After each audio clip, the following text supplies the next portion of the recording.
లోవ గ్రామంలోని తలుపులమ్మ అమ్మవారి దేవస్థానానికి వచ్చే భక్తులకు మెరుగైన వసతులు కల్పించేందుకు చేపట్టిన పనులు వేగవంతం చేసి నిర్దేశించిన లక్ష్యంలోపు పూర్తి చేయాలని జిల్లా కలెక్టర్ షాన్ మోహన్ అధికారులను ఆదేశించారు.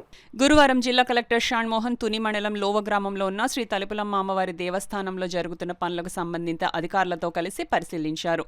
ఈ సందర్భంగా జిల్లా కలెక్టర్ తలుపులమ్మ అమ్మవారి దేవస్థానం ఆలయ పరిసరాలను, రోడ్ల పనులు, విశ్రాంతి గదులు, భక్తులు వెళ్లే క్యూ లైన్లు, దర్శన మార్గం తదితర పనులను పరిశీలించి అధికారుల వివరాలు అడిగి తెలుసుకున్నారు. అనంతరం జిల్లా కలెక్టర్ షాన్ మోహన్ శ్రీ తలుపులమ్మ అమ్మవారిని దర్శించుకున్నారు. ఈ సందర్భంగా జిల్లా కలెక్టర్ షాన్ మోహన్ మాట్లాడుతూ లోవ గ్రామంలో తలుపులమ్మ అమ్మవారి దర్శనానికి వచ్చే భక్తులకు మెరుగైన వసతులు కల్పించే లక్ష్యంతో వివిధ అభివృద్ధి కార్యక్రమాలు చేపట్టడం జరిగిందన్నారు.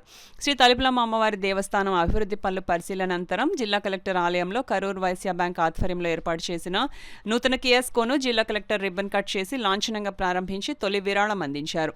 ఈ పరిశీలనలో జిల్లా కలెక్టర్ వెంట తలుపులమ్మ అమ్మవారి దేవస్థానం ఎగ్జిక్యూటివ్ అధికారి పి విశ్వనాథరాజు, తుని తహసీల్దార్ GVS Prasad, MPDO G Maridaiah, ఇతర అధికారులు తదితరులు పాల్గొన్నారు.